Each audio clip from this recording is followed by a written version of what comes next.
Bonjour et bienvenue sur Ovango. On se retrouve aujourd'hui dans la magnifique commune du Robert en Martinique que vous voyez derrière moi pour vous faire la présentation de la Suzuki GSX-S 1000 GX. Donc cette variante GSX, vous la connaissez déjà, la GSX-S 1000. Vous la connaissez en Roadster et vous la connaissez en GT. D'ailleurs, vous pouvez même la retrouver sur la chaîne d'Ovango. Je vous invite à aller voir les vidéos, comme ça vous permettra de faire même un petit comparatif sur ces différents véhicules. Cette fois-ci, Suzuki a décidé de combiner les deux mondes, donc d'allier aussi bien le GT que le Roadster en créant un trail crossover, on va dire un tout-chemin, alors plus trail à caractère routier, mais ils ont vraiment fait un mix des deux. La couleur qu'on a en essai aujourd'hui est le Triton Metallic Blue. Donc c'est un mix de bleu et de gris avec des petites touches de noir mat sur les parties plastiques un peu brutes. Une autre couleur est disponible au catalogue, c'est le Glass Sparkle Black qui va être un noir brillant mixé avec du noir mat. Et la dernière couleur disponible au catalogue est le Pearl Matte Shadow qui est un mélange de noir mat et de gris. Allez, on passe tout de suite à sa présentation. Alors maintenant, on va passer tout de suite à la partie esthétique de notre Suzuki GSX-S GX 1000. On va vous donner un petit peu les détails un petit peu esthétiques sur cette belle petite moto. Donc dans un premier temps, la première chose qu'on remarque et qui saute aux yeux, c'est surtout la couleur de ces jantes. Cette espèce de bleu pétant, on dirait presque un espèce de bleu électrique sur ces jantes à 3 bâtons doublés. Deuxièmement, petit détail mais pas des moindres, le garde-boue. Un garde-boue qui est simple, souvent on manque un peu de détails sur les garde-boue. Là, le petit point intéressant, c'est que c'est un garde-boue qui a été ajouré avec une petite encoche sur le côté. C'est quand même intéressant, ça permet d'avoir un design un petit peu plus esthétique. L'autre point, ça va être la face avant. Donc cette face avant qui est quand même assez imposante avec des lignes à la Suzuki, des lignes on va dire coupées au couteau comme je dis à chaque fois, avec ce double optique superposé façon cyclope en fait entre guillemets. Face avant donc feu de technologie LED. Ensuite sur le côté les petits clignotants aussi de technologie LED, et quand on les voit clignoter, on n'a presque pas honnêtement l'impression de voir de la pièce d'origine, on a presque l'impression de voir de l'aftermarket. Ça c'est quelque chose que j'ai déjà dit sur des essais de chez Suzuki, c'est plutôt sympa, ça change des clignotants basiques pas très jolis. Ensuite, on va passer tout en remontant sur la face avant sur la bulle réglable sur 3 points. Après, petit défaut, bulle réglable avec des outils. Voilà, donc il faut démonter, revisser, etc. C'est un petit peu dommage. Elle a une hauteur qui est déjà bien suffisante, ça aurait peut-être mérité un petit peu plus haut, mais après ça aurait peut-être cassé le design et l'esthétique d'avoir un truc qui dépasse trop. Bon, le but c'est pas de casser la ligne non plus, il faut que ça reste esthétique et pratique. Toujours dans le secteur poste de pilotage, on a les protège-mains qui ont un intérêt pour le vent, qui ont un intérêt pour les cailloux, pour le froid, et par contre petit intérêt aussi esthétique. Voilà, donc sur un trail je trouve que c'est pas trop, ça habille bien. Des fois ça peut faire un peu nu quand on les a pas. Au niveau du guidon, on est sur un guidon qui est installé sur des pontées un peu rehaussées sur cylindre bloc. Guidon qui va être un petit peu cintré vers l'arrière, mais ça apporte un certain confort, une certaine utilisation et une certaine position de conduite avec un dos relativement droit. Donc c'est plutôt encore un bon choix de fonctionnement. Au niveau des commodos, les commodos ils sont plutôt aussi bien faits. On a en fait le commodo de gauche avec tout ce qui va être petit joystick de sélection, bouton OK, bouton retour.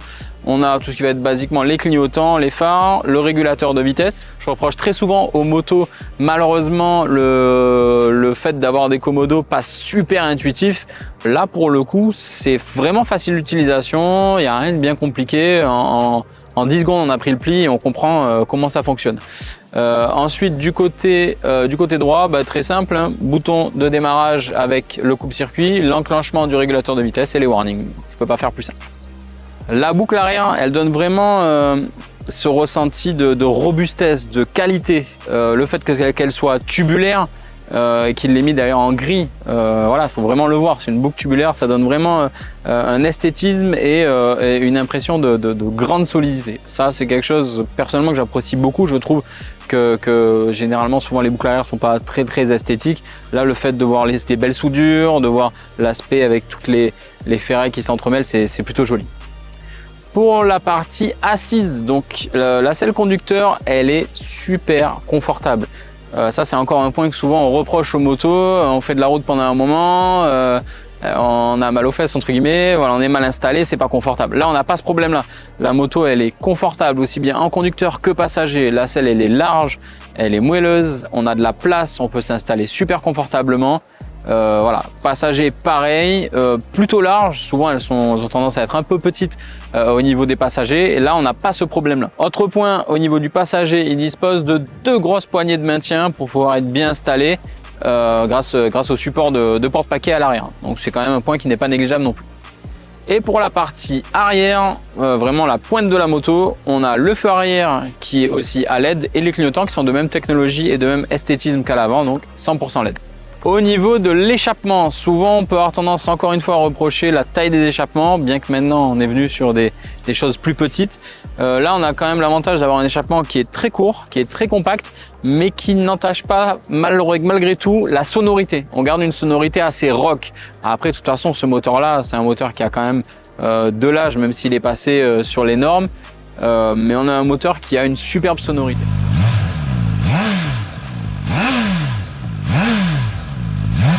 Pour ce qui est du compteur, le compteur est un écran TFT de 6,5 pouces couleur, facile d'utilisation, complet, on le comprend hyper rapidement. Il y a une toute petite casquette en plastique qui a été mise dessus pour éviter d'être ébloui quand on l'utilise, pour faire une petite zone d'ombre.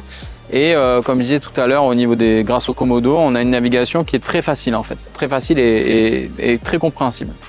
Au niveau des fonctionnalités sur ce compteur, on a l'odomètre, le trip, la jauge de carburant, la température moteur, les modes de conduite, les réglages du traction control. Là, je reviens un petit peu comme je l'expliquais tout à l'heure, la navigation se fait sur le Komodo de gauche grâce à un joystick avec des boutons de sélection. On retrouve encore au niveau de ce guidon, pas très loin du compteur, juste à gauche, une petite prise USB. Voilà, on va pas s'en plaindre, hein, on a toujours besoin d'une petite prise USB sur les motos, que ce soit pour tout ce qui est GPS, chargement du téléphone. Donc elle y est, souvent c'est ce qu'on peut reprocher à certains modèles. Maintenant la partie technique de cette GSX-S 1000 GX. On est, il faut savoir, sur un moteur de 999 cm3 qui développe 152 chevaux. Pour le poids tout plein fait, il est de 232 kg. La contenance du réservoir, elle est de 19 litres. Au niveau des trains roulants, on est chaussé à l'avant en 120 70 17 et à l'arrière en 190 50 17. Pour la fourche, il faut savoir que c'est une fourche Showa inversée de 43 mm. L'amortisseur arrière, lui aussi, est de marque Showa et c'est un amortisseur piloté. Pour l'amortissement, c'est un système propre à Suzuki, ça s'appelle le Suzuki Advanced Electronic Suspension. Donc c'est un système de suspension piloté aussi bien à l'avant qu'à l'arrière. Il faut savoir que pour l'arrière, il ajuste la précharge, la compression et le rebond en fonction de la vitesse, de l'angle et de l'état de la route. Donc c'est un amortissement intelligent. Pour ce qui est de l'avant, ça fonctionne aussi avec un système électronique qui va capter le plongement de la fourche. Si la moto sent qu'il y a un freinage qui est trop sec, elle va adapter la fourche et les réglages instantanément pour éviter que la moto vienne à trop plonger. Et donc ce système pour la fourche à l'avant s'appelle le Suzuki Deceleration Damping Control. Donc la moto dispose de nombreux équipements de sécurité et d'assistance. On a le traction control qui est réglable, le cruise control, donc le régulateur de vitesse qui est plutôt facile d'utilisation et aussi des modes de conduite. La hauteur de selle, elle culmine à 845 mm, donc du coup même pour les gens de taille moyenne, je le répéterai jamais assez, je suis pas très grand, je fais 1m73. Il y a effectivement des motos où je me sens pas à l'aise, surtout quand c'est du crossover trail comme on a actuellement. Sur celle-là, franchement, j'ai pas senti d'handicap particulier à l'utilisation. Pour le freinage avant, on a deux disques de 310 mm couplés à deux étriers Brembo monobloc 4 pistons. Malheureusement, pas couplé à des durites aviation et pas couplé non plus à un main de cylindre radial. C'est dommage d'avoir un freinage de si bonne qualité et de ne pas avoir mis de durites aviation et de main de cylindre Brembo. Après, ça joue aussi sur le tarif. Le disque arrière est de 220 mm couplé à un étrier Nissin simple piston avec toujours pareil de la durite malheureusement normale. Donc revenons sur les modes de conduite. On a 3 modes de conduite. À proprement parler, 4. 3 modes de conduite qui sont déjà préintégrés dans la moto. Le mode A qui est le mode active, le mode B pour le mode base et le mode C pour le mode confort. Ensuite, on aura un mode complémentaire qui va être le mode user. Mode user qui sera personnalisable 100% à votre guise. Donc il faut savoir que sur ces modes de conduite, on aura pas mal une gestion vraiment particulière. On aura la réponse de l'accélérateur, les réglages de suspension par rapport à ce que vous avez choisi, le traction control, l'anti-wheeling et le contrôle de couple et tout ce qui va être aussi l'amortissement. Au niveau de l'amortisseur arrière, donc il est réglable. Il est réglable par des modes déjà pré-saisis dans la moto. On aura le mode solo, donc quand on roule seul. On aura le mode solo plus bagage. On a le mode ensuite duo et on a un mode automatique. La fourche aussi dispose de 4 réglages. Donc on a le réglage hard, on a le réglage medium, on a le réglage soft et on a le réglage user que vous allez personnaliser de vous-même. Donc on se doute bien, le mode hard, une fourche quand même très dure. Medium sur de l'intermédiaire et soft, une fourche très souple. Et le user à votre guise. En termes de petites options qu'on retrouve chez Suzuki sur lesquelles on a l'habitude, c'est le Suzuki Easy Start qui va permettre de démarrer la moto d'une seule impulsion sur le bouton de démarrage sans rester appuyé dessus. Et on a aussi la petite assistance au lâcher d'embrayage qui va augmenter un tout petit peu le régime moteur pour éviter de caler.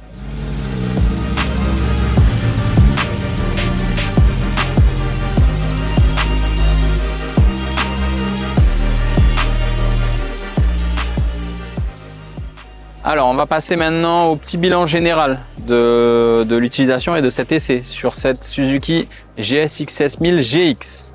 Savoir que sur route, c'est une moto qui offre quand même une expérience de conduite qui est incroyable, qui est exceptionnelle.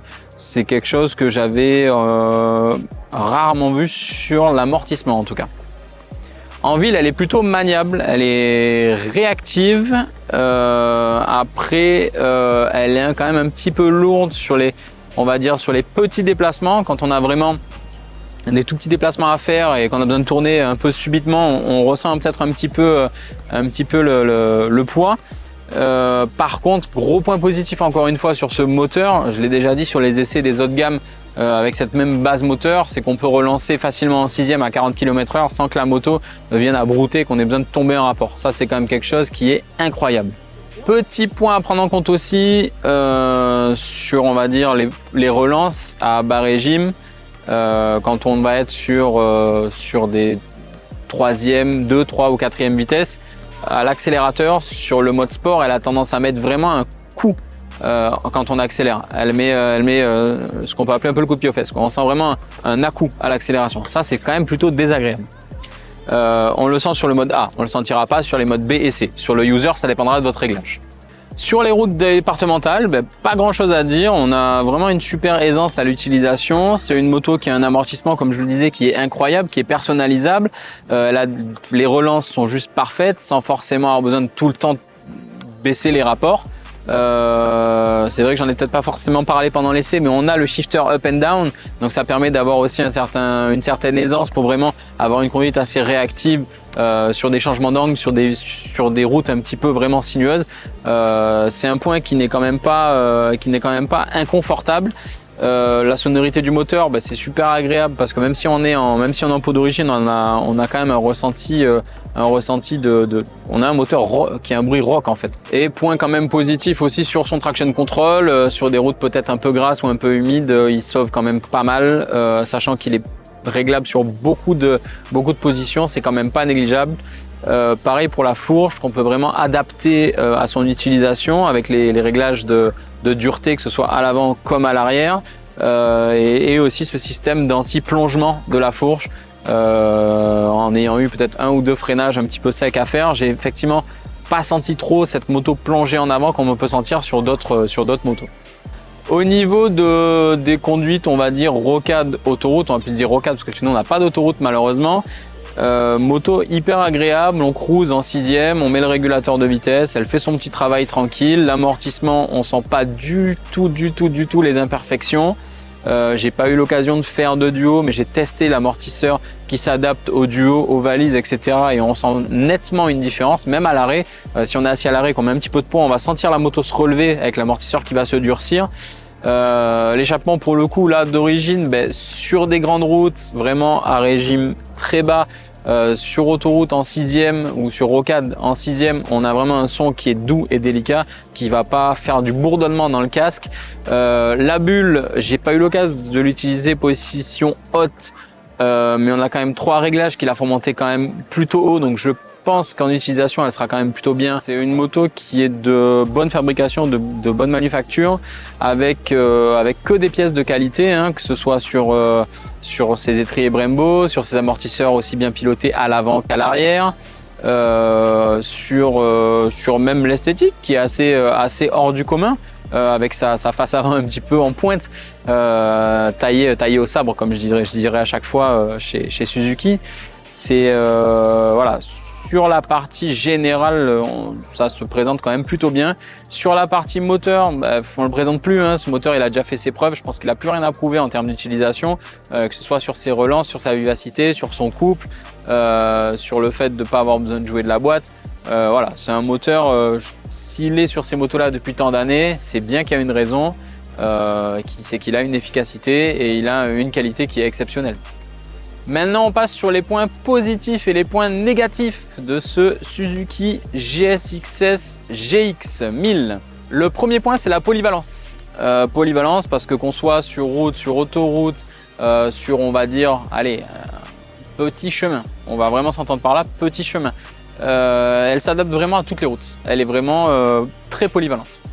Deuxième point, le confort. On a une selle qui est hyper confortable, on a un dos qui est droit, on a des protège-mains, on a un shifter qui permet d'être beaucoup plus à l'aise dans l'utilisation et un amortissement qui est incroyable. Autre point, la technologie. On a une technologie embarquée qui est quand même incroyable, un compteur qui est bien fait, qui est grand, qui est bien lisible, un commodo facile d'utilisation, un amortissement qui est juste fou et qui est utilisable facilement. C'est-à-dire qu'on a de la technologie dans cette moto-là, mais c'est facile à utiliser. On peut reprocher sur certaines motos que pour aller dans les menus, c'est horrible, c'est extrêmement compliqué, il y a des milliards de boutons. Là, on n'a pas ce problème, ça s'utilise super facilement et on a une grosse technologie sans avoir une moto qui donne l'impression de conduire un robot en fait. Autre point, les performances. Voilà le moteur, hein. Je me répète, un très bon moteur, ultra efficace, il n'y a pas grand chose de plus à dire. Et dernier point sur les points positifs, le design. Design plutôt moderne mais qui passe plutôt partout. Les points maintenant négatifs, je pourrais donner le premier, le poids. Je la trouvais un petit peu lourde à déplacer sur certaines manœuvres. Un petit peu, légèrement. C'est pas non plus quelque chose d'extrêmement lourd, mais je la trouve un petit peu lourde. Autre point, mais pas des moindres, le réglage de la bulle. Vu le niveau de technologie, vu le niveau d'équipement, c'est dommage qu'on n'ait pas une petite poignée ou un petit quelque chose pour la régler manuellement. C'est dommage de devoir sortir ses outils pour venir dévisser, la monter et la revisser. Ça, je trouve ça vraiment dommage. Et dernier point, le freinage. On a un freinage d'extrêmement bonne qualité, mais je trouve ça dommage d'avoir des étriers Brembo monobloc et de ne pas avoir des Durit Aviation et un mètre cylindre radial. Ça, c'est vraiment dommage. Ça aurait été un freinage qui aurait été d'une excellence incroyable. Donc, le nerf de la guerre, le tarif. Cette Suzuki GSX-S 1000 GX est proposée en Martinique au tarif de 18 000 €. Voilà, pour résumer, c'est une moto, c'est un excellent choix pour quelqu'un qui veut un petit peu de la polyvalence, qui va vouloir on va dire la puissance d'un roadster tout en ayant le confort de la GT en fait. Voilà, c'est un bon mix des deux, hein, c'est ce qu'on peut dire. De toute façon, c'est le principe. Hein, le principe a été de récupérer la GSX-S 1000, le Roadster et la GT, de mixer et de faire une seule moto, quoi. Donc, je vous remercie d'avoir suivi l'essai de cette magnifique Suzuki sur la chaîne d'Ouvango. N'hésitez pas à donner vos avis dans les commentaires sur la moto, hein, si vous l'avez essayé, si vous souhaitez l'essayer, si vous avez peut-être même envie de l'acheter. En tout cas, n'hésitez pas aussi à vous abonner à tout ce qui est Instagram, Facebook et aussi à la page YouTube. Et on se retrouve très bientôt pour un prochain essai. À bientôt!